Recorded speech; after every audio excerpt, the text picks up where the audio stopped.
Fala pessoal, bom dia. Gênesis capítulo 4, hoje é o seguinte, ó, é um capítulo que eu vou confessar pra você, me dá um negócio na cabeça, que eu não consigo entender como que um ser humano falando diretamente com Deus, ouvindo a voz de Deus, realmente ele fala de uma maneira irônica, sarcástica, ele mente na cara de Deus, né? Então realmente, por conta de um ciúme, de uma inveja, de um erro, ele comete o primeiro homicídio, né, que você vai ver aqui em Gênesis capítulo 4, e isso tem uma repercussão gigantesca na história, né? Então a gente vai conversar sobre isso hoje aqui em Gênesis capítulo 4, tá bom? Se você não assistiu os vídeos anteriores, aproveita para assistir, tem o Gênesis 1, 2 e 3 aqui, e a gente vai seguindo aí a história, tá bom? Vamos lá! A epígrafe do capítulo 4 é assim: o nascimento de Caim, Abel e Sete. Então, talvez você conheça muito mais, né, a história de Caim e Abel. Caim, Abel, Caim, Abel. Mas logo em seguida vai vir Sete. Eu não vou falar agora por que ele veio, mas eu vou explicar para você o detalhe. Deus sempre tem um plano, um propósito para cumprir aquilo que ele mesmo estipulou, para que toda a humanidade venha conhecer o Senhor Jesus, venha a ouvir a palavra dele, venha a crer nele, para herdar a vida eterna, pela graça dele. Então Deus não é falho. O ser humano pode fazer o que ele bem entender, que ele não vai frustrar os planos de Deus sobre a humanidade. Então Deus, ele está presente, Deus, ele me conhece, ele te conhece, ele te ama, ele quer você com ele, e não existe nada que o mundo possa fazer, que o diabo possa fazer para te separar do amor dele. Então essa história aqui de Caim, Abel e Sete vai mostrar para nós como que Deus, ele trabalha mediante as escolhas dos homens, mas que em nenhum momento o seu plano é frustrado. Pelo contrário, Deus sempre cria um novo caminho para que as pessoas conheçam a Jesus Cristo e assim creiam no nome dele e recebam a vida eterna no nome do Senhor Jesus, tá bom? Então vamos lá, vamos aprender um pouquinho aqui sobre essa palavra. Diz assim a palavra de Deus, ó: e conheceu Adão a Eva, sua mulher, e ela concebeu, e teve a Caim. Então Caim foi o primogênito, tá? E disse: alcancei do Senhor um varão. Então o primeiro nascimento, Caim, primogênito de Adão e Eva. E teve mais a seu irmão, Abel. E Abel foi pastor de ovelhas, e Caim foi lavrador da terra. Então aí já é o primeiro ponto muito interessante para a gente conversar. Irmãos, né, nascidos aí de Adão e Eva, e tem um detalhe: diferentes profissões, diferentes caráteres, diferentes ações, obras. Então você precisa entender uma coisa: não é porque você é irmão gêmeo, irmã gêmea, não é porque vocês são da mesma família que vocês serão iguaizinhos. Pelo contrário, cada um tem o seu jeito, a sua forma de falar, de tratar. Algum às vezes é mais tímido, outro é mais espontâneo, algum busca mais conhecimento, outra busca mais outra forma, e assim por diante. Então você precisa entender isso. Se isso é uma coisa que te incomoda na sua família, você fica: mas poxa vida, meu irmão é assim, minha irmã é assim.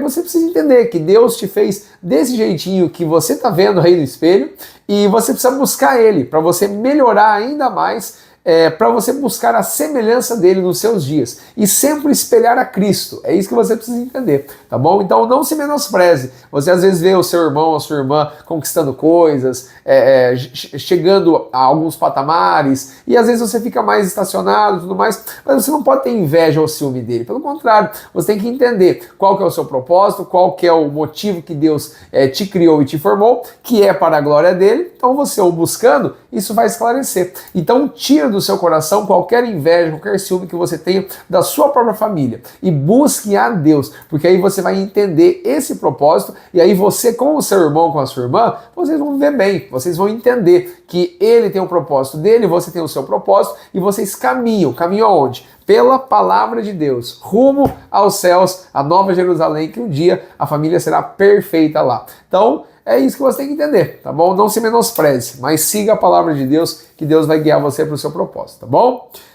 E aí continua, né? E aconteceu ao cabo de dias que Caim trouxe do fruto da terra uma oferta ao Senhor. Quando essa expressão cabo de dias é escrita, a gente precisa entender que se passaram muitos dias, não é realmente assim, que nasceu, aí já está com um ano, já está lavrando a terra, não tem lógica, né? Realmente foram muitos dias, muitos anos se passaram, né? Cresceram. Adão e Eva ensinaram, né, os padrões ali para eles, né, com certeza falaram ali de Deus, né, porque Deus estava presente e tudo mais que um pai e uma mãe faz, né. Mas realmente aqui fala que ele trouxe uma oferta ao Senhor. E aí fala logo em seguida no versículo 4, e Abel também trouxe dos primogênitos das suas ovelhas e da sua gordura, e atentou o Senhor para a oferta de Abel, para Abel e sua oferta. Mas para Caim e para a sua oferta não atentou. Aí que eu quero comentar com você uma coisa. Tem aqui uma história, né, que se você já ouvi, fala assim que a oferta de Caim era o que lhe sobrava. Ele trouxe o que sobrou da terra, ele trouxe o que apareceu no primeiro. Não fala. A palavra de Deus não fala o que era essa oferta, se era sobra, se era isso, se era aquilo. Não fala nada disso. A única palavra diz que trouxe do fruto da terra uma oferta ao Senhor. Então, ponto final. A gente não tem que ficar tentando achar o que era. Se era o que sobrou, o que não sobrou, se estava passado, se não estava, não sei. Né? Mas aqui deixa muito claro isso, que ele trouxe uma oferta. Mas, olha só, no versículo 5, mas para Caim e para a sua oferta não atentou. E irou-se Caim fortemente, e descaiu-lhe o seu semblante. Então, para Deus não ter se atentado à oferta de Caim, realmente tinha alguma coisa errada. Né? E não é o fato do que está sendo entregue, mas principalmente pelo que Deus conhece o nosso coração. Então você precisa entender um detalhe muito importante. Antes de você entregar algo para o Senhor, fazer algo para o Senhor, Ele sabe a intenção que você está fazendo, Ele sabe o que passa na sua cabeça, Ele sabe por que você está fazendo. Antes da palavra vir até a boca, o Senhor já sabe. Até a mente, o Senhor já sabe. Então Ele já sabe de tudo, mas nós não sabemos. E por isso que a gente tem que meditar nessa palavra de Deus aqui e a gente aprender dela, porque aprendendo dela, a gente vai pensar antes de realizar algo e a gente vai priorizar o reino de Deus. E a gente vai entender, poxa vida, eu quero fazer isso para o meu Deus, para o meu Senhor. Então eu preciso fazer da melhor forma possível. Eu preciso usar uma boa roupa, eu preciso me perfumar, eu preciso fazer isso, eu preciso me cuidar, eu preciso tomar conta da palavra, eu preciso... O que eu preciso fazer? Mas eu vou fazer com diligência, eu não vou fazer de qualquer jeito, de qualquer forma. E Deus conhece o nosso coração, Ele é especialista em conhecer. Tanto que você sabe, né, quando Deus escolhe a Davi como o novo rei de Israel, Samuel vai até a casa de Jessé e aí, né, ele começa a ver os filhos de Jessé e tudo mais, e Samuel já bate o olho, né, se eu não me engano, Abinadab, se eu não me engano, um dos maiores ali, e Samuel fala, certamente esse é o novo rei de Israel, né, forte, grande, bonito, né, e aí Deus fala para Samuel, fala assim, não se atente à aparência, porque quem conhece o coração sou eu, vocês olham a aparência, mas eu olho o coração. E aí Samuel vê, tal, não sei o quê, mas tem mais algum? Assim, tem Davi, que está lá cuidando das ovelhas lá, né? E realmente era Davi, né? Então era o menor ali, né? Ruivinho, daquele jeitinho dele e tal, e era aquele que Deus escolheu. Ou seja, Deus, Ele conhece nosso coração, Ele sabe realmente a intenção da forma como nós fazemos. Então quando você senta na igreja, no banco da igreja, e começa a ouvir a palavra de Deus, a louvar o Senhor, Ele conhece o coração. Você está louvando de qualquer jeito? Ah, essa música de novo. Ah, isso de novo. Olha a voz daquele cantor. Ai, meu Deus do céu. Ah, olha isso. Não é assim que funciona. Quando nós vamos louvar a Deus, nós devemos entrar naquela atmosfera com todo o nosso coração e louvar a Deus, exaltar o nome do Senhor. Agora é hora da palavra, então vamos abrir a Bíblia, vamos pegar ela, vamos olhar o versículo no telão, vamos buscar entender, vamos tentar ver o que o pastor está falando com a gente, e a gente vai aprendendo, mas aí você fica criando situações, eu queria estar em casa agora, eu devia ter ficado para ver o jogo de futebol, eu não sei o que, sua cabeça está longe, e não é assim que funciona. Devemos oferecer o melhor para o Senhor, durante o louvor, durante a palavra, durante uma oferta, no caso deles aqui, e tudo mais, né? Você sabe que a nossa vida, ela tem que ser um sacrifício vivo ao Senhor, santo, agradável a Ele, porque o sacrifício dele por amor a mim e a você foi muito grande, foi muito maior, é imensurável. Então não tem como você falar que a gente tem que viver para Deus de qualquer jeito, ou que é permitido de qualquer forma, porque Deus aceita tudo. Não, Deus não aceita tudo, não. Deus aceita aqueles que o buscam verdadeiramente. A palavra de Deus lá no livro de João diz, né, que o Pai está à procura dos verdadeiros adoradores, que o adorem em espírito e em verdade. Então, não há falsidade em um verdadeiro adorador. Tem falhas, porque nós somos pecadores, mas com certeza Deus vai encontrar no coração de muitas pessoas, eu espero que seja no seu coração também, para que você busque a palavra dele, que você honre a ele com as suas atitudes, tá bom? E com as suas ofertas, com o seu louvor, com a palavra de Deus, esse que é o fundamental, tá bom? E aí continua, né? Deus fala para ele agora assim, ó, mas por que você está irado? E por que descaiu o seu semblante? Se você fizer o bem, não haverá aceitação para ti? E se você não fizer o bem, o pecado jaz à porta, e para ti será o seu desejo, e sobre ele dominarás. Isso aqui é muito interessante, porque Caim, obviamente, fica irritado, fica ali, né, daquele jeito, né? Fala que descaiu o semblante. Quando fala descaiu o semblante, automaticamente você pensa que ele ficou triste, né? Mas logo em seguida Deus fala, por que você está irado? Então, ou seja, esse descair o semblante é que mudou completamente a figura ali, né? Então ele estava de uma forma e de repente ele já ficou totalmente contrariado. E eu e você, em muitos casos, ficamos assim também por situações do dia a dia. Mas aí nós temos que ter o que é chamado de domínio próprio, ou seja, falhamos, erramos, o que a gente vai fazer agora? Esse que é um ponto importantíssimo, tá? Se você fizer o bem, não haverá aceitação para ti, e se não fizer o bem, o pecado jaz à porta. E quando eu leio isso, o pecado jaz à porta, essa figura de porta é muito usada na Bíblia, como se algo estivesse realmente à porta, e você tem a opção de abrir essa porta. Então, quando você abre essa porta, algo vai entrar. Alguém vai entrar. E aqui nesse caso, em Gênesis capítulo 4, está falando do pecado. O pecado está na porta. E para ti será o seu desejo, e sobre ele dominarás. Então, ou seja, abrir a porta, o pecado está na minha frente, é o meu desejo. Será eu pego, eu não pego, o que eu faço? Eu puxo, eu não puxo? Faço entrar, não faço entrar? A escolha é sua. Olha só, você precisa entender isso, né? O pecado vem, a tentação vem, mas a escolha final é sua. E de praxe, a consequência também, né? Então você tem que entender isso. E essa passagem aqui sobre essa expressão que jaz a porta, já me remete a Apocalipse 3:20. Olha só, se você abrir a sua Bíblia, lá em Apocalipse 3:20, deixa eu só abrir a minha aqui, lá no final da Bíblia, você vai ver que essa expressão também é utilizada, jaz a porta, mas não para o pecado, para aquele que venceu o pecado, aquele que veio ao mundo sem pecado, aquele que pagou o preço pelos nossos pecados. Apocalipse 3:20 diz assim: eis que estou à porta e bato. Se alguém ouvir a minha voz e abrir a porta, entrarei em sua casa e com ele cearei e ele comigo. Então, isso aqui é um versículo, pessoal, que é Jesus falando, tá? É o próprio Senhor Deus nos ensinando, nos mostrando aqui.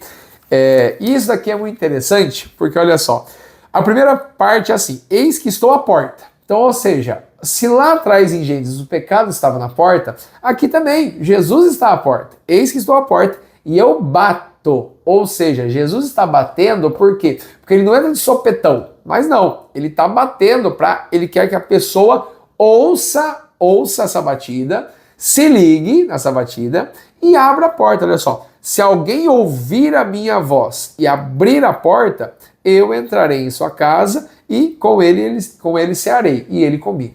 Então isso aqui a gente precisa entender, que Jesus está à nossa porta todos os dias. Então, esse é um convite para você. Se você ainda não aceitou, não creu no nosso Senhor Jesus como o único e suficiente Salvador, aquele que pagou o preço por todos os nossos pecados, dores, enfermidades, aquele que veio ao mundo de maneira pura, através do Espírito Santo de Deus, ele nos mostrou o caminho, a verdade e a vida, que é ele mesmo. Ele fez o maior sacrifício da história, por amor de todos, mas que ele está buscando os verdadeiros adoradores, aqueles que entenderam o seu sacrifício, aqueles que entenderam o seu propósito. E ele foi e ele está nos céus preparando um lugar para todos aqueles que nele creem. Porque a gente sabe que Jesus, ele por ser o caminho, Ele, por ser a verdade e por ser a vida, não há nada melhor do que segui-lo, do que buscá-lo e adorá-lo. O final da história a gente já conhece. Ele só está esperando que eu e você, a gente o busque de todo o nosso coração. Tá bom? Então esse é um convite para você aí, tá? Você precisa entender isso. Deus te criou, Deus te formou, Deus te ama. Você não é mais uma pessoa qualquer aqui na Terra, não. Você está sendo chamado para ser filho de Deus. Ele quer te mostrar o caminho, que é Ele mesmo, tá bom? Espero que você abra a porta aí de todo o seu coração. Bom, vamos continuar aqui, porque aí acontece o seguinte, tá? Na verdade, é até interessante o versículo anterior de Apocalipse 3:20, que é o 19. Olha só. Eu repreendo e castigo a todos quantos amo. Sê, pois, zeloso e arrepende-te. Esse aqui ele está falando lá para a igreja de Laodiceia, mas eu faço uma ligação de novo com a história de Caim. Né? Se a gente voltar lá para Gênesis capítulo 4, depois, né, que Deus fala isso, acontece o primeiro homicídio, acontece o primeiro erro aí. E falou Caim com o seu irmão Abel. E sucedeu que, estando eles no campo, se levantou Caim contra o seu irmão Abel e o matou. E disse o Senhor a Caim: onde está Abel, teu irmão? E ele disse: não sei, sou eu o guardador do meu irmão? Então, aqui já começa a história, as más ações de Caim. Ou seja, além de ter dado uma oferta, que a gente não sabe se era do que sobrou, mas a intenção do coração dele era maligna, né? A intenção do coração dele era desleixada, a gente pode entender assim também.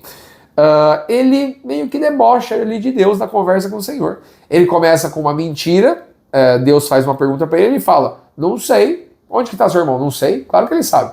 Ele sabia, ele que matou o irmão, então ele sabe onde ele colocou, onde ele enterrou, não se sabe o que ele fez, se ele jogou o corpo para as bestas feras do campo, não sabe. Sou eu o guardador do meu irmão? Então meio que uma afronta, né? Sou eu o guardador? Eu tenho que ficar cuidando dele agora? Né? Olha que frase, sim, impactante, né? Uma conversa com Deus, o Criador dos céus e da terra, aquele que merece adoração, louvor, exaltação, honra, né? Aquele que a gente não deve tratar de qualquer maneira, né? Mas sim como Senhor, nosso Deus. Olha só como ele fala, né? De uma maneira simplesmente assim. E aí, né, Deus fala assim: e o que você fez? A voz do sangue do teu irmão clama a mim desde a terra. Já vou chegar nessa parte, eu só quero voltar um pouquinho, porque lá em 1 João 3,12, se você for abrir lá também no final da Bíblia, é antes de Apocalipse, tá? 1 João 3,12, depois, na verdade assim, tem o livro de Judas depois e depois Apocalipse, mas um pouquinho para trás. 1 João 3,12, olha só o que está escrito, né?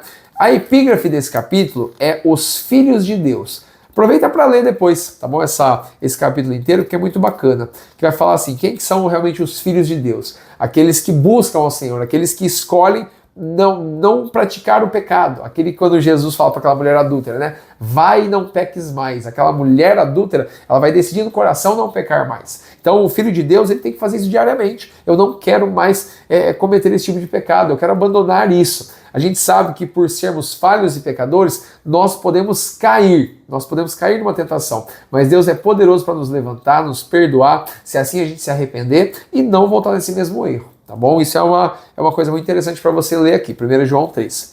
Mas no versículo 12 diz assim, ó: não sejamos como Caim, que era do maligno e matou a seu irmão.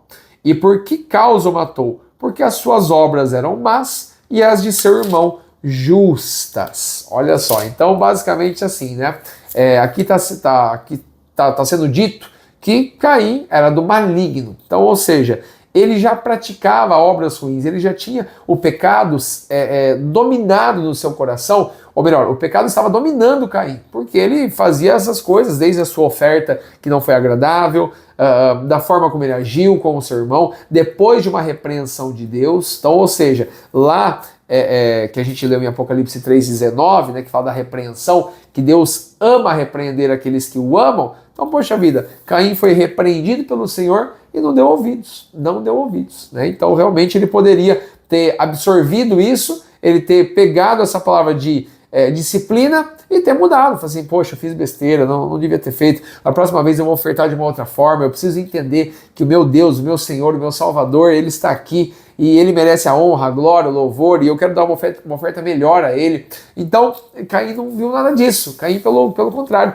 ele só pegou para si aquela dor da crítica, aquela dor da crítica, e ele tomou essa atitude. A inveja, o ciúme contra seu irmão, e acabou cometendo esse homicídio. E aí você vai ver, né, que no versículo 10 diz assim: E disse Deus, que você fez? A voz do sangue do seu irmão clama a mim desde a terra. Aí eu fiquei pensando, poxa, a voz do sangue? Como assim a voz do sangue? Sangue tem voz agora? Né? Que forma é essa, a voz do sangue? Porque a gente sabe, né, que o sangue se você for ler o livro de Levítico, por exemplo, que tem os sacrifícios dos animais, Deus fala sobre a não alimentação do sangue, né, que as pessoas não poderiam comer sangue. Por quê? Porque o sangue simbolizava a alma daquela criatura que foi sacrificada.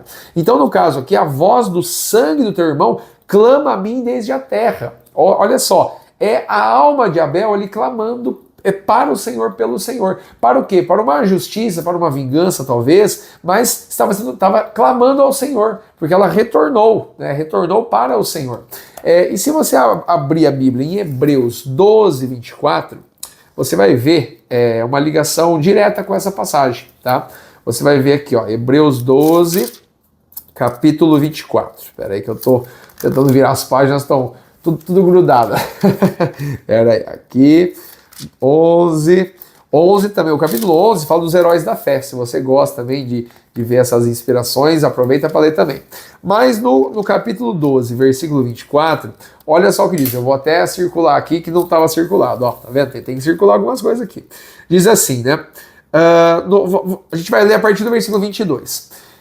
Mas chegasses ao monte Sião e à cidade do Deus vivo, a Jerusalém celestial e aos muitos milhares de anjos, a universal assembleia, a igreja dos primogênitos, que estão inscritos nos céus. Quem são esses, pessoal? São aqueles que realmente buscam ao Senhor, adoraram ao Senhor, tanto no Antigo Testamento como no Novo Testamento, aqueles que esperavam o Messias, aqueles que viram o Messias e que creram no Messias. Né? Então nós temos gerações de pessoas que adoraram ao Senhor, buscaram ao Senhor e hoje já estão reinando com Jesus nos céus. E um dia chegará o nosso tempo também. Se Jesus irá voltar nesse tempo, nós não sabemos. A gente só sabe que nós estaremos com Ele nos céus se de todo o nosso coração nós crermos, confessarmos o seu nome e estaremos com Ele, tá bom? Então que você tenha essa esperança aí no seu coração. E diz assim: E a Deus, o juiz de todos, e aos espíritos dos justos e aperfeiçoados.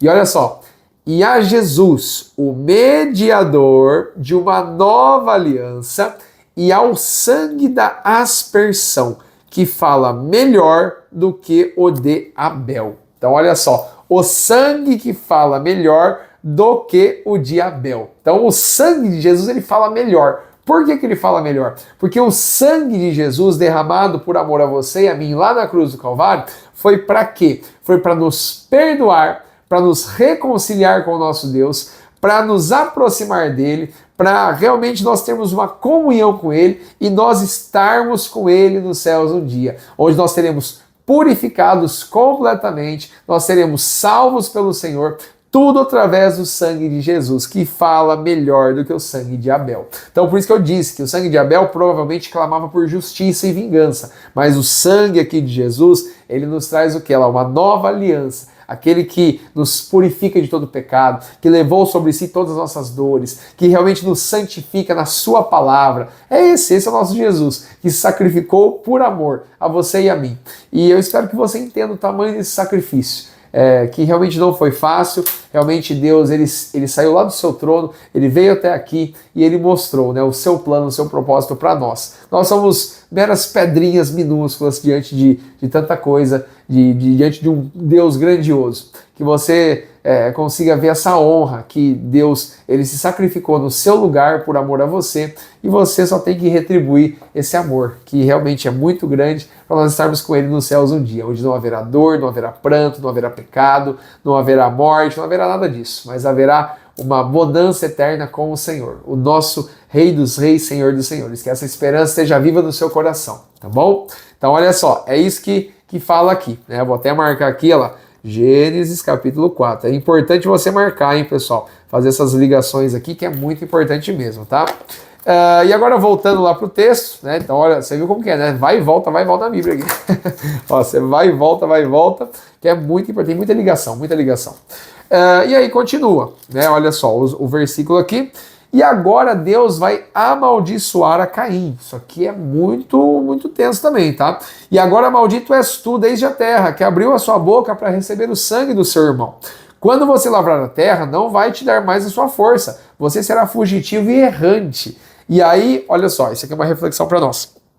Então disse Caim ao Senhor: é maior a minha maldade que eu a possa suportar, ou que eu possa ser perdoado de conta de algumas versões aí da Bíblia. Eis que hoje o Senhor me lança da face da terra, e da tua face me esconderei. Serei fugitivo e errante na terra. E será que todo aquele que me achar me matará? Agora pensa comigo, ele se arrependeu? Não se arrependeu, porque ele só falou dele. Ele só viu a consequência que Deus estipulou para ele.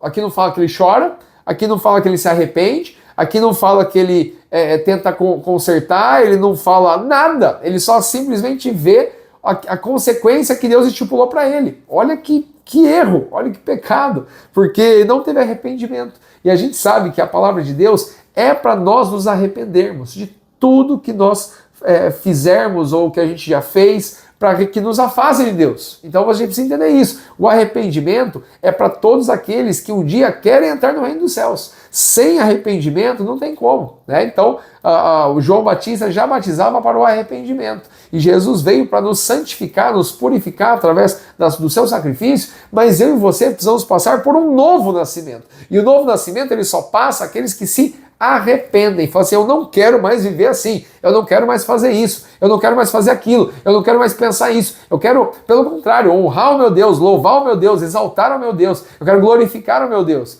Mas aqui a gente não vê nada de Caim. Caim só está preocupado com ele mesmo. Agora as pessoas vão perseguir, agora eu não vou conseguir fazer isso, não vou conseguir fazer aquilo. Não teve arrependimento. Então a gente sabe de que tem muitas pessoas, infelizmente, que são duras de coração, como no caso de Faraó, por exemplo, né? Se você for lá no livro de Êxodo, você vai ver que Faraó era um homem de duro coração.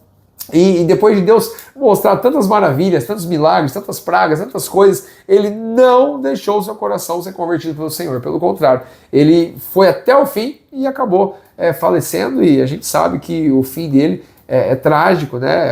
Realmente é o inferno para aqueles que não se arrependem, aqueles que não buscam a Deus. Essa é a realidade, essa é a realidade nua e crua. Não me arrependo, vivo do jeito que eu quero, da forma que eu quero, não importa o que Deus fala, não importa o que Deus faça, é o meu jeito.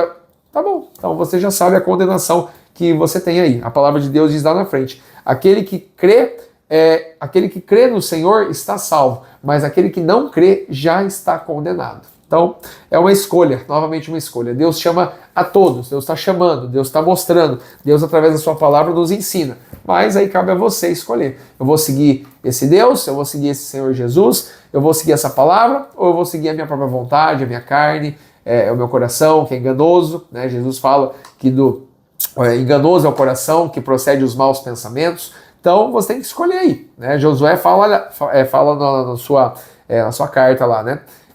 Que eu e minha casa serviremos ao Senhor. Agora, se vocês quiserem servir a outros deuses, vocês fiquem à vontade aí. Mas eu e minha casa serviremos ao Senhor, único Deus, Criador dos céus e da terra, verdadeiro Pai, verdadeiro Deus. Então, toma a sua atitude agora, toma a sua escolha agora aí, tá bom? Esse é o momento certo para você, tá bom? E aí Deus mostra sua misericórdia. Olha só, Deus no versículo 15 diz assim: o Senhor, porém, lhe disse: portanto, qualquer que matar a Caim 7 vezes será castigado. E pôs o Senhor um sinal em Caim, para que não ferisse qualquer o que achasse. Que sinal é esse? Ninguém sabe, não há consenso bíblico. As pessoas falam que era um sinal na testa, um sinal na mão, um sinal no corpo, uma deficiência, não sei o que. Não sabe nada, não dá para saber. Mas era um sinal claro que as pessoas olhavam, viam e sabiam que era Caim e não tinham o que fazer. Tá? Então realmente não poderia fazer nenhum mal para quem achasse ele, né? E aí acontece a pior tragédia de todas. Saiu Caim diante da face do Senhor. E habitou na terra de Nod, da banda do Oriente do Éden. Quando a gente sai da presença de Deus, isso aqui é muito tenso, tá? Pessoas que saem da presença de Deus, estavam na igreja, congregavam, tomavam ceia, foram batizadas e simplesmente, tchau, foram embora, não quiseram mais, se visualizaram alguma coisa e falaram assim, não, isso não é para mim não, isso é besteira, isso é balela, fui enganado todo esse tempo. Infelizmente tem muitas e muitas pessoas assim que foram enganadas pelo maior enganador desse mundo, que você sabe quem é. É o diabo e seus demônios. Eles têm aquela missão de colocar circunstâncias, mover sentimentos perversos e malignos para você ir dando corda, até você ser preso, ser laçado e você nem percebe, né? Então, realmente é uma coisa assim muito tensa, uma pessoa que estava lá na casa do Senhor, adorava, louvava e simplesmente, foi embora. Simplesmente não quis mais e realmente isso é tenso. Aqui fala que saiu Caim diante da face do Senhor. E longe de Deus me fala alguma chance de salvação. Longe de Deus me fala alguma chance de proteção, de bênção. Não existe, não existe. A palavra de Deus é muito clara que aos filhos de Deus eles serão abençoados, o Senhor estará os protegendo, o Senhor estará os guardando, Deus ama o seu povo, mas aqueles que se recusarem, que deixarem, que abandonarem, que largarem, estão aí, né, podendo até mesmo ser devorados pelo leão que fica andando em derredor, que é o nosso adversário, né? Como a palavra lá na segunda carta de Pedro, ou primeira carta, preciso lembrar, fala, né, que o diabo é um leão que anda em derredor buscando a quem possa tragar. Né? Então, toma cuidado com isso, tá, pessoal? Realmente toma cuidado com isso para a gente não sair da presença de Deus, porque a presença de Deus é que nos garante a salvação, nos garante a proteção, nos garante o amor, a verdade, o caminho, que é Ele mesmo, tá bom? Então, cuidado com isso aí. E aí você vai ver do 17, né, até o 25, né, vai falar sobre a genealogia, um pouquinho da genealogia de Caim. Né? Então Caim teve sua mulher, concebeu, teve Enoque, teve uma cidade, né, com o nome de Enoque, teve também alguns filhos, Enoque teve filhos e gerou filhos, e aí no 19 chega acho que é um tataraneto, né, a gente pode chamar assim, tataraneto de Caim, que é Lameque. E olha só o que diz: e tomou Lameque para si 2 mulheres, o nome de uma era Ada e o nome de outra Zilá. Então aqui no versículo 19 a gente já vê a primeira confusão, né? Realmente Deus já tinha estipulado lá no começo, que a gente leu, que deixará o homem, o seu pai e a sua mãe, e se unirá à sua mulher, e serão uma só carne. Mas agora esse Lameque aqui, ele toma para si 2 mulheres, ou seja, um casamento ilícito, que você pode até confirmar lá em Levítico capítulo 18, tá bom? Então, realmente, um casamento ilícito, uma formação de família que não era o ideal, e realmente não tinha lógica isso, porque o tempo foi passando e a palavra de Deus permanece para sempre, isso que a gente precisa entender. E aí quando você foi seguindo os versículos, foram nascendo outras pessoas, né? No caso aqui, Jabal, que era o pai dos que habitam em tendas e tem gado, Jubal, que é o pai daqueles que tocam harpa e órgão, Tubal-Caim, mestre de toda obra de cobre e ferro e tudo mais, né? Mas o que isso tem a ver, né, com essa história? Porque você pode pensar que esse povo aqui que veio de Caim não estava seguindo ao Senhor. Não estava, porque Caim saiu da presença de Deus. Agora me fala, como que Caim ia ensinar os seus filhos a palavra de Deus? Não tinha como. Ele pegou uma raiva, um ranço do Senhor ali. Né? Ele viveu dessa forma e então nem se passou para a questão do Senhor naquela família. Não tinha como porque ele não quis. E os seus filhos foram indo, e é aquela coisa que nós vivemos hoje. Quantas famílias que não conhecem ao Senhor, não adoram ao Senhor, não buscam ao Senhor, porque simplesmente não foram ensinadas, não creram, não foram evangelizadas, ou realmente abandonaram a fé, e tudo isso, né, lá atrás já acontecia, olha só. E essas pessoas aqui, né, mestres de obra, que tocam harpa, olha como que é interessante, né? Deus, ele sempre distribuiu dons para as pessoas, sejam elas cristãs ou não. Olha só, essas pessoas aqui provavelmente não foram realmente, né, seguidores de Deus, mas elas tinham dons. Então, mestre de obras, mestre que tocam harpa e órgão, que habitam em tendas e possuem gado. Então, olha só, são pessoas que têm dons, que têm profissões, e assim a gente vive a sociedade de hoje. Mas a gente sabe que o mais importante não é o que nós temos ou fazemos, é em quem cremos, que é o nosso Senhor Deus. E quando nós cremos no nosso Senhor, nós recebemos o Espírito Santo e é Ele quem nos guia. O nosso dom para o propósito dele. Então, isso é uma diferença muito clara entre aquele que serve ao Senhor e não serve, aquele que tem o Espírito Santo de Deus e aquele que não tem, tá bom? Espero que você busque a palavra de Deus para você receber aí no seu coração o Espírito Santo e conhecer o seu propósito para a glória dele, tá bom? E aí continua, né? E olha só, esse Lameque aí, ele começa meio que a se achar, né? Se você vai ali, ele fala assim, né? Olha, escutem, porque eu matei um varão por me ferir, e um jovem por me pisar, porque 7 vezes Caim será vingado, mas Lameque 70 vezes 7. Então olha só, né? Lá naquela época já estava se achando, o pecado dominando, o orgulho, a soberba, e aí, né, começa uma geração corrompida, essa que é a verdade, né? Começa uma geração corrompida e aí começa a aumentar essa geração, e aí você vai ver no capítulo 5, no capítulo 6, a corrupção geral do ser humano, até que um dia a gente vai chegar aqui próximo à história de Noé, tá? Então na arca de Noé aí, a gente vai conversar sobre isso também, tá bom? Mas eu quero finalizar esse vídeo com você da seguinte forma. E tornou Adão a conhecer a sua mulher, e ela teve um filho, e chamou o seu nome Sete, porque disse ela, Deus me deu outra semente, em lugar de Abel, porque Caim o matou. E a Sete mesmo também nasceu um filho, e chamou o seu nome Enos. Então se começou a invocar o nome do Senhor. Novamente, o plano de Deus nunca é frustrado. A palavra de Deus, ela permanece para sempre.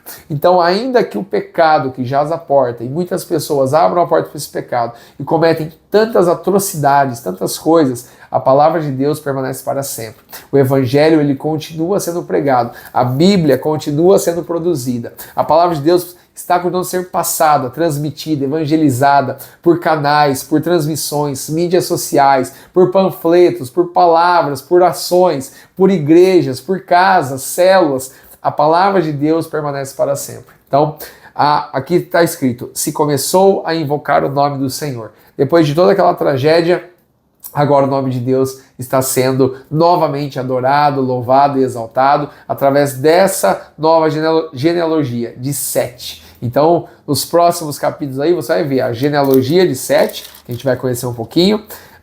Depois, como eu falei para você, a corrupção geral do ser humano. Então, a gente vai aprendendo aí um pouquinho disso. Mas eu quero finalizar com você de uma forma muito simples. Que você entenda que invocar o nome do Senhor é necessário. Que todos os dias, ao seu acordar, a sua tarde, a sua noite, onde você estiver, o que você estiver fazendo, você pode adorar ao Senhor, buscar ao Senhor, crer no Senhor. Porque ele, como eu falei, ele te formou, ele te ama, ele quer estar com você, ele só está esperando você abrir a porta. Que você não abra a porta do pecado como Caim fez, mas que você abra a porta que Jesus está batendo, que Jesus quer entrar no seu coração, transformar a sua vida, mudar o seu ser, fazer você passar por um novo nascimento, para você viver para Ele, por Ele, e realmente você herdar o reino de Deus pela graça do Senhor, que olhou para você e falou assim, esse é um verdadeiro adorador que está me buscando.